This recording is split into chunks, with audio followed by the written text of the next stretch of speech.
Hello, everybody, and welcome to the Awful Earful. I am Ryan. I am Crofton, and this is the show where we talk your ear off about awful movies. And do we have a special one for you? Yeah, a little sequel action going on from our last incredible movie, being The Mummy. We did The Mummy too, and it kind of tries to set itself up similarly to the last one, in that it's like, it starts out with a flashback to ancient Egypt, and it tells the story of who's going to be the main villain. Except this time, it's a fierce warrior played by Dwayne "The Rock" Johnson. with hair, called the Scorpion King, and Quite he terrible was hair. yeah, it's not too bad. He looks okay with it. Pretty bad. Shh, you couldn't pull off long hair like that. I wouldn't want long hair like that. Anyways, so it tells the story. This guy, the Scorpion King or whatever, he's leading his warriors in battle, but then they all kind of get their asses beat. I think by the same pharaoh that fucked over Imhotep in the first movie. And then they're all left wandering in the desert, and the Scorpion King is the last one alive, and he makes a deal with Anubis, and he's like, "Hey man, I'll give you my soul if you make me a great warrior again and make it so I can never lose any battle."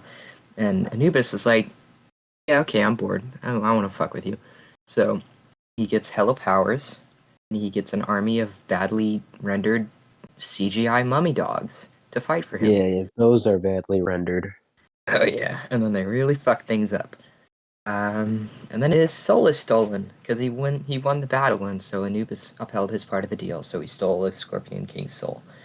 So now we're in And the then he present. becomes badly rendered. Yes, but we'll touch more on that later. So And we're then we back. They had the British girl and what's his name? Have a kid.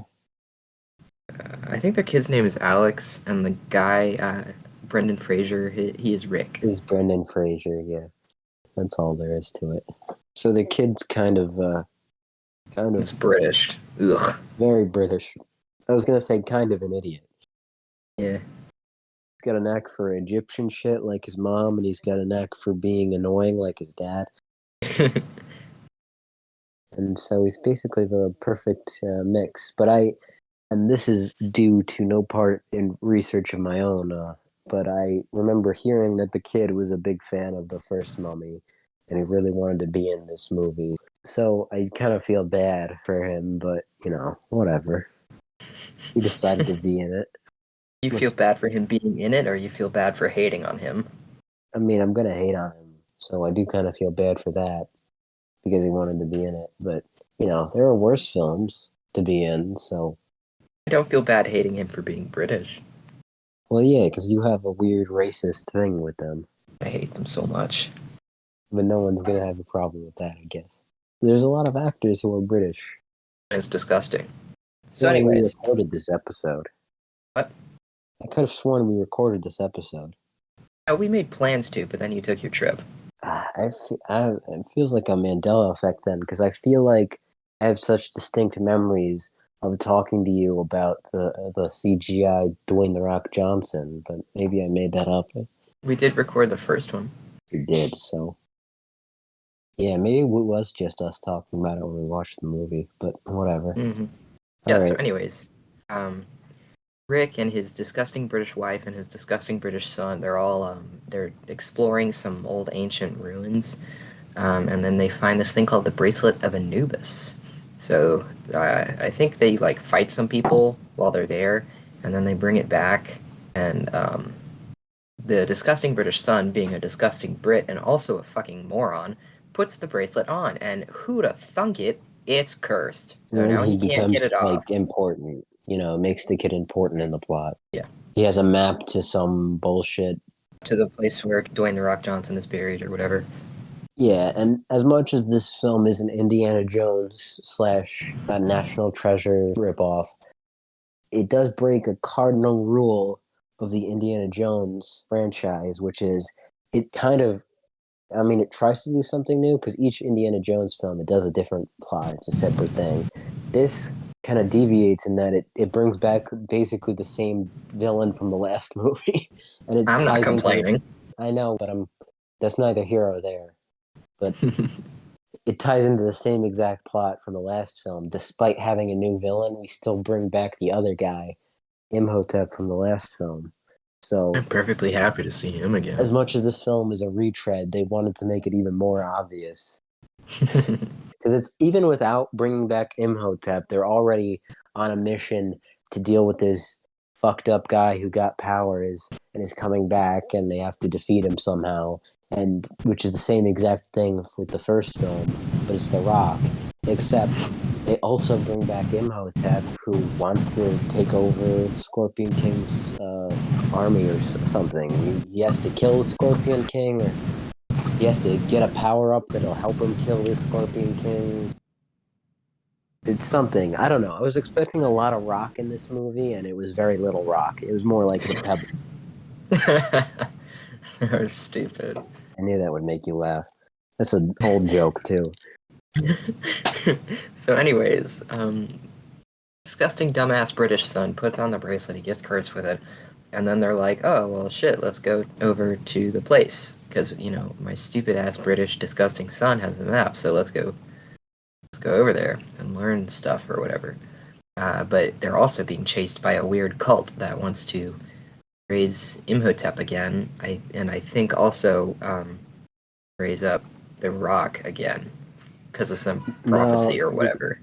He wants to fight the Rock for some reason. Mm-hmm. And they're led by this woman with just these fucking awful bangs, and it turns out it's the reincarnation of Anaxunamun, who is Imhotep's little girly friend. So she's like, I want to bring my weird mummy boyfriend back to life. And her bangs are just as bad as in the first movie. Yeah, a lot of conveniences. She somehow knows who she is through means that were never explained, and she really wants to date her dead boyfriend again. Yeah. So, you know, they kind of get up on Rick and his wife and their son's sort of place that they're staying, and they you know, craziness ensues. They fight. Also, the guy from the Order from the last film to protect the mummy's place comes back, and he looks like a lot like an Egyptian George Harrison. Yeah, tall, dark, and handsome. I missed him. Yes, he shows up, and except he doesn't have all his people for some reason. I think they explain it, but he's alone for some reason. Yeah. So, I think they're off fighting some other thing or whatever. Whatever. But anyways, girlfriend reincarnated captures the ugly British son and is like, you've got the bracelet, you're gonna lead me to my dead boyfriend. Or, you're gonna lead me to the place where my dead boyfriend will get an army or whatever.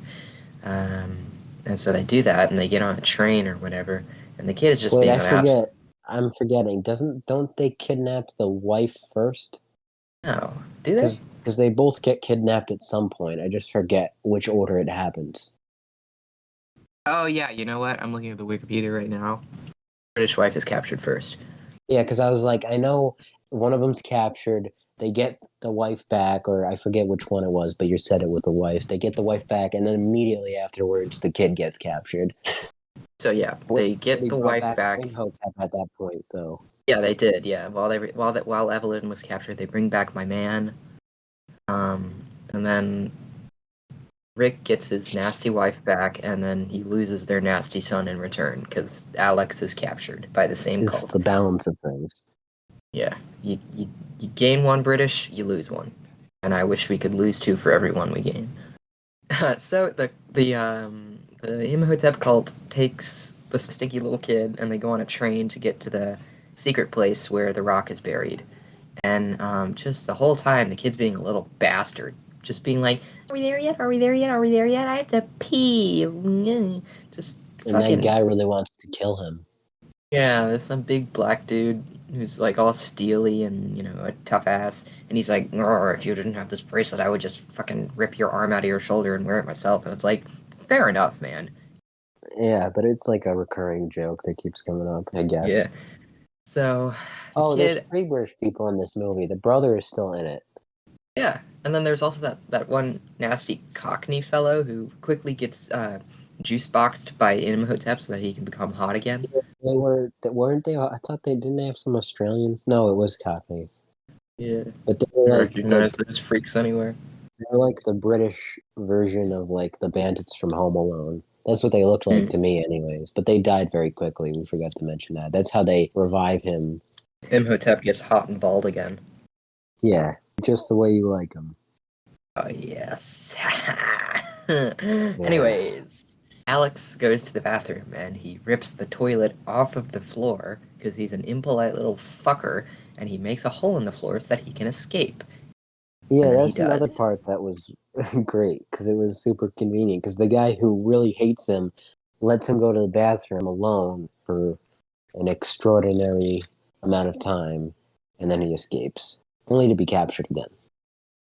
Yeah, and like the sound of him ripping the bathroom off the floor, it's pretty noisy. And then he pulls I'm the brakes on surprised. the train so that he's trying to jump out of the bottom of a moving train. And like the fucking big dude could just knock down the door at any instant if he wanted to, but he I doesn't. mean, like, why would he even let him go to the bathroom alone in the first place? He's like, Well, oh, the kid was being a little prick again. He was like, "Oh, I yeah, can't go if you're watching." yeah, but like, he could have just been like, well, I can't kill you, but I could still beat the shit out of you. So you better Mm-hmm. go to the bathroom while I'm here, or I'm gonna beat the shit out of you. I know they Should can't have do that just because it's a not a kids movie, but it's an all ages movie, so they can't have a kid being beaten the shit out of. But still, do threaten the kid. he does. But you can't show children being harmed. That's unfair. Yeah, Yeah, but anyways, so the kid gets out, and I think he goes to like some ruins or something. yeah, the ruins where they. I don't think this is the place where they need to go, but this is the place where they almost need to go. Oh, wait. Because his We forgot to mention that while the train is going, they stop at locations and they like switch trains, and each time, Alex, the clever little fucking freak, leaves a little sandcastle clue for the next place that they'll be going because he's some little smart archaeology prodigy or whatever. I don't even Um, remember that. yeah, you didn't remember the little sandcastles. No, I did not. So, Brendan Fraser and his nasty wife and her horrid brother in this time have there's another comic relief character, sort of like a combination of the Weasley guy from the first movie and the fat old fighter pilot from the first movie, in that he's Weasley Oh but he's a my good guy and god. he flies. Yeah, I completely forgot about that guy. Yeah, that's how they're getting around. He's got I, like some cool hot air balloon boat I thing. totally forgot that he existed. And now we get because they're on the tail of the guy. Because doesn't the kid try and call them or something? Or did I make that up? No, he leaves the little sandcastles to Yeah. attract them. Sandcastles, blah, blah, blah. Okay, but then they have a scene where they're flying to the kid, and they had this guy who's very quirky, and he's like, I don't know if I can trust you. I've been shot every time I've met you, Brendan Fraser. So they're like, just fly us, blah blah blah. So they fly. They go into the mummy, and then we have a repeat of the scene in the first film where they're flying and they meet the giant windstorm with a face on it of sand of the mummy that he creates, but this time it's water because it's slightly different. That's how They're they in the do see. splash zone. That's like such a Hollywood executive like idea. Like, well, what if they do? People really like the giant face sand thing. What if we do that, but it's water this time? Yeah, Like, it's like playing it safe by doing the same sort of shtick, but like changing one thing so that they can say it's new.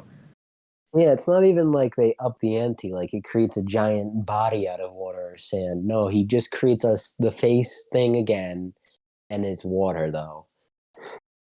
So it's not even like a slightly like upping the ante. It's literally the same scene, but with Yeah. So they make it through that, and then they find this, it's sort of like oasis type place in the middle of the fucking desert, and they're like, "Oh my god, this is the place. This is the place where the rock be rockin'." So they land, and they start exploring both of the sides of the story, the cult side and the Brendan Fraser side.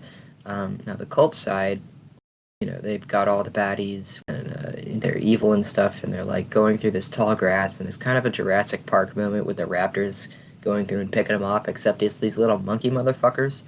that was my exact same thing. It looked exactly like the scene in Jurassic Park 2, The Lost World, my second favorite Jurassic Park film. where the scene where the raptors are killing off all the military dudes in the long grass, it literally looked exactly like that scene. And I'm like, did Jurassic Park 2 come out already? Wait, it did, because I remember this movie came out in like 2002. Jurassic Park 2 was in like 1999 or something. It was something like that. But this A little homage, if you will. no, the scene totally ripped off Jurassic Park: The Lost World. It looks exactly like that movie, An except it does homage. not have velociraptors in it, so it's ultimately less cool than that scene in Jurassic Park. Because that's one of the best scenes in The Lost World, aside from the scene with the two T-Rexes, where the truck goes over the like cliff. Man, I really like that movie. A lot of people don't, but I like that movie a lot. Well, the best one is the third one. Shut up. Spinosaurus all the way. So, anyways, Oh my so God. yeah, the pygmies are picking off all the little bad extra dudes in the cult side, and then. Oh, by the way, since the last movie, Evelyn, the nasty British wife, she's had a real girl boss glowing up, in that she can like use guns now, and she's like a badass, and she can fight and stuff, and she wears darker clothes to let you know that she's hardcore now. Well, they bring up that they've been on many adventures since the first film. Yeah, it's off-screen character development, the most convenient kind. Yeah. So, anyways, Brendan Fraser and his ragtag group of fucking British people, they catch up to the group as they're being picked off by the pygmies, and Brendan Fraser goes down there to fight and get his nasty son, and Evelyn and her nasty brother stay up there to shoot at them from long range. And like this whole time, tall, dark, and handsome Arabic George Harrison has been sending his little hawk friend to tell the rest of his group where they are, and like in case they need reinforcements. Then he stays to fight with them, Yeah. and it's And it's he very has cool. like him and the guy who's a dick to the kid have kind of like a Oh yeah, tete-a-tete going on. They have like a rivalry where they're like, we're both the second in command guys who are good at fighting. Like, and and we're that's our tall and thing. dark. And we're tall and dark and handsome. So we're gonna fight and we have a thing going on. So they Yeah, fought earlier in the mansion when the kid gets when the wife gets kidnapped. She gets kidnapped. They have a thing in the mansion, so it sets up for this scene where I think he fights him and wins. I don't remember. yeah. I mean, it's sort of a draw, but then they have a little rematch. Um, and anyways, so Brendan gets his nasty child back. Don't know why he'd want him, but whatever. Um, Oh, I forgot to mention. We mentioned the pygmies briefly, but they're like the little minion guys that the mummy uses. It's basically the bugs, the roaches from the first film, but they're little guys now. yeah, the little fucking monkeys. So just like most things in this movie, it's the old thing from the first movie, but with a new skin on it. Yeah, like a recolor. But wait, Yeah, no. I like mean, in they're not video. really on the side of the mummy because they're picking off all the mummy's bad guys. They fear the mummy guy. They fear Imhotep, Yeah, so they but don't they're attack him. yeah, but don't they work for Scorpion King or something, or are they just Oh well, yeah, true. They do work for the Rock. yeah? But still they're the same thing though. They're little tiny gross bad guys that come in waves that work for the bad guy or whatever. Yeah, good point. Good point. So, what happens after that? I just remember they somehow get inside the Oh not wait, yeah, that's right. the pyramid or whatever, and Yeah, girlfriend reincarnated tells the nasty British child that the bracelet that he's wearing, if he doesn't get it off in like 7 days, by the time the sun hits it on the seventh day, he'll just the ring like girl will get die. him. Yeah, or something like that. So then Brendan gets his fucking disgusting child back, and the sun is starting to come up, and it's the seventh sun. So he's like running, beating the sunrise somehow. Very cinematic moment, very much tough guy. Look at how fast he can run. And he does it, and the bracelet detaches from Alex's wrist. And then his mother dies, like a Disney movie. Oh right, she does die. Yeah, girlfriend reincarnated stabs Evelyn, and it turns out Evelyn is the reincarnated version of the pharaoh from the first movie's daughter. So they have some weird shoehorned history too. Which is kind of like, when you think about it, a weird retcon to do because in the first movie, the girl was trying to possess her, so it makes it kind of weird. Yeah, it's like a Stacy's mom situation. Imhotep wanted to turn the reincarnation of his boss's daughter into his reincarnated girlfriend. It's a creepy look for Imhotep. Yeah, shagging your boss's daughter? Fucking strange. But anyways, so it's, like a little sad moment, boo-hoo, the British thing dies. But then Brendan Fraser is like, oh wait, fucking Book of the Dead is in there. I could bring my wife back to life. So then they Oh go my in there God. with brand new vigor because they got the bracelet off of their child, but now they need to revive the wife. So Brendan Fraser goes in there in the pyramid where the rock is buried, and Imhotep also goes in there because Imhotep wants to kill the rock and take control of his army. But when he goes in there, Anubis steals his mummy powers, saying, oh, you have to fight the rock as a mortal, which is just entirely unfair when we see what the fuck the rock has got going on. They go in there, the Rock comes out, and he's a terrible looking PS2 generated version of the Rock, but he has a scorpion body. And then he's like, am I gonna fight you or whatever? And like Imhotep pushes out and he's like, no, I serve you. He wants to fight you though. And he points at Brendan Fraser. So it's a real Tom and Jerry like gag. So, he tries to fight him and then like he needs a special spear or something to kill him. But they actually got earlier in the movie, and we just didn't mention it. They got it from the first Yeah, ruins that they went to. Yeah, it's the special thing that Imhotep wanted because he needed it to kill the rock. Mm-hmm. Anywho, there's a moment where, like, okay, so the whole scene basically consists of Brendan Fraser running around going, whoa, oh my, oh, whoa, and horrible looking rock trying to kill him, and everybody's just watching.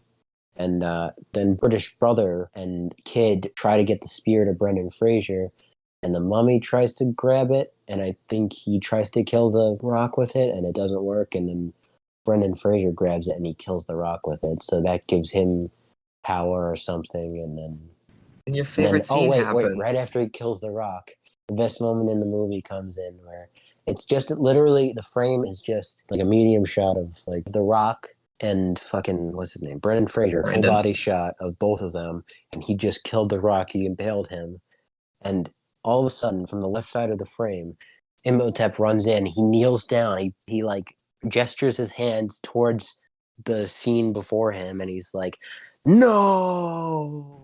Yeah, it's like a second too late. It's just It's really funny and awkward. it's so fucking funny. From the timing of it, like there's a little pause after he kills him, and then it's just a bald guy running in from the left, kneeling down, and then like the most over the top delivery of no. Yeah. Oh And my God. anyways, while they're fighting, the British child gets the Book of the Dead, and he's like, okay, time to use this to bring my mommy back to life. And so he's reading the inscription to bring her back. And then there's another little sort of reference to the first movie where the British brother couldn't figure out the last sigil or whatever, hieroglyph, Yeah, whatever. thingamajig. Yeah, and Evelyn was like, oh, it's a metaphys. And then this time it's the British child who can't figure it out, and the British brother is like, oh, fuck, it's a metaphys. And He's yeah, like, then they bring her all back to back. life. Which is fine, because I kind of like the brother because he's like a little twerp. I think he's fun. Yeah, he is a bit of a twerp. But he's fun, and so I like him, and I don't hate British people. So I would just say it would be a nice callback if it weren't for the fact that this movie literally copies everything from the first film. Yeah, like if that was the only one, that would have been like, oh, whoa, it's like the first movie, that's so fun. That's a neat little reference, but nope, literally everything. Also, just to talk about the mom dying, it is like the most predictable shit you will ever see. So, like, you're like, no, she's not dead. I already knew she wasn't dead because I think I've looked ahead. I know she's in the third one.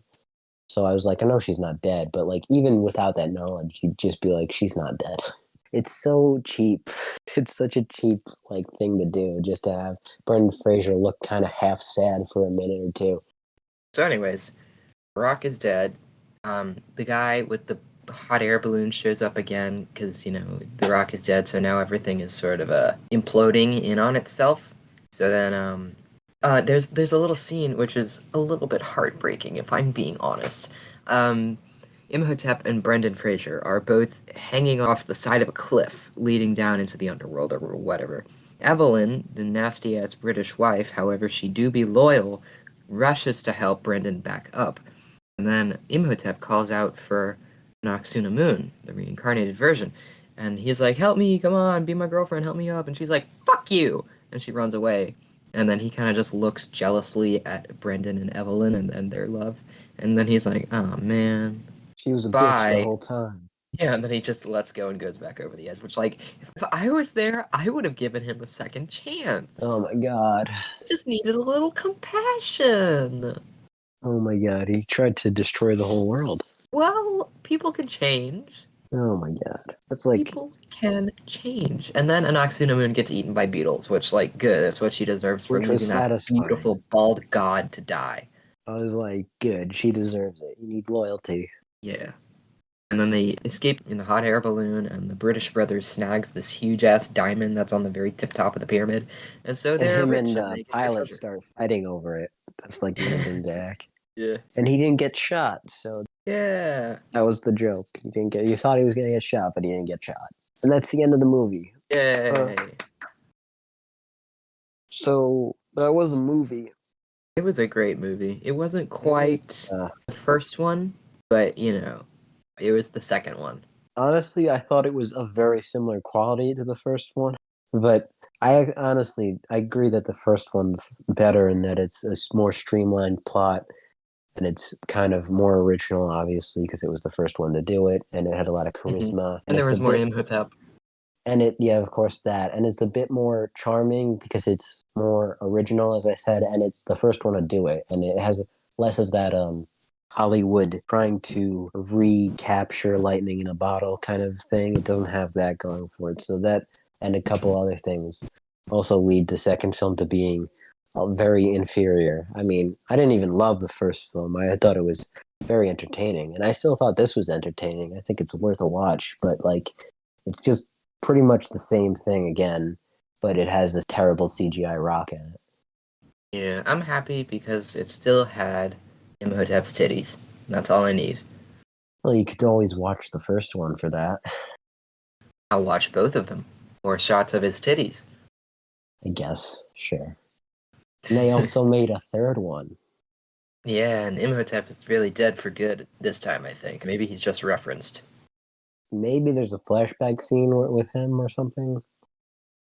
Maybe. I don't know. Whatever. From what I've heard, though, they kind of try and do something new. I can't speak for that, but they try and do something new in terms of setting, at least. Yeah, they do. I've seen it. Oh, don't they try and do like Asian mummies and stuff? Yeah. Some ancient Chinese war general or something. And their son, which is for cool. some reason, turns American. Like, he no longer has a British accent. He's suddenly American. He lost it. Also, they replaced the actress for the British lady. Oh my god, they did. That's so funny. They did, because the person who played her, she was very high profile at the time, so she was doing something else, and they had someone else play the British lady. Nah, they should have just said she got divorced or something, and now that's the stepmom. Nah, they don't do that. And that's all I know about the third one. So at least they change up like the setting and the villain.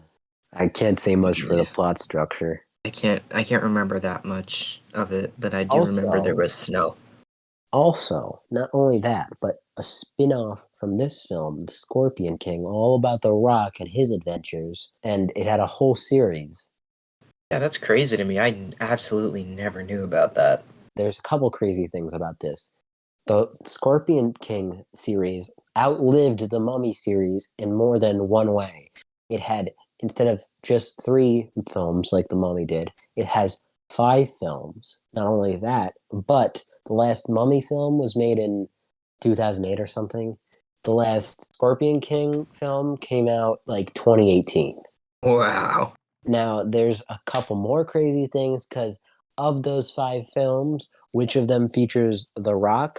1. And of those 5 films, which of them was theatrically released? 1. Both of those were the first one, and after that, they got some other guy, and they were all direct-to-video. Oh my god.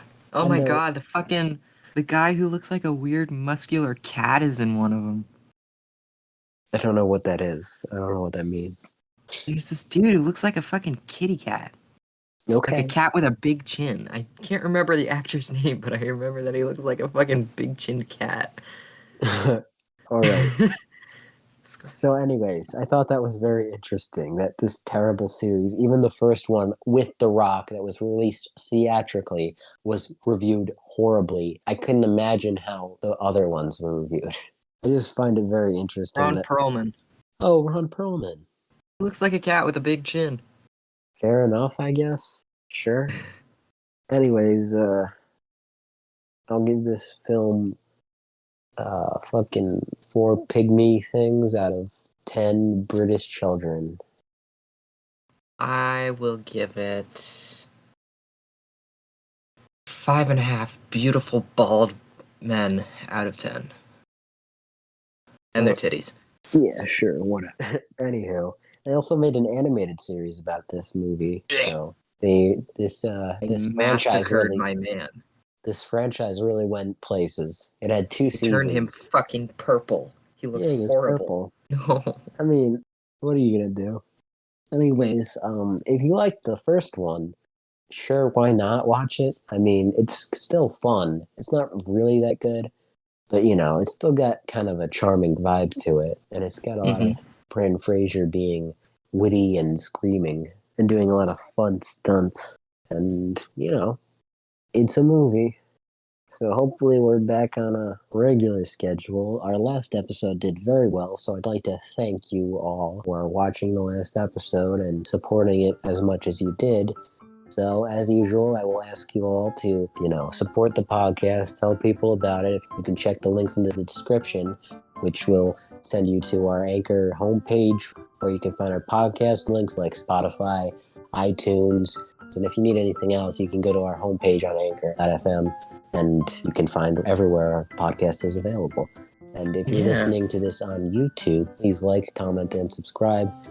And if you don't like this podcast, send it to your worst enemy. Maybe they'll like it, maybe they'll hate it. Either way, we're getting the views. Yep.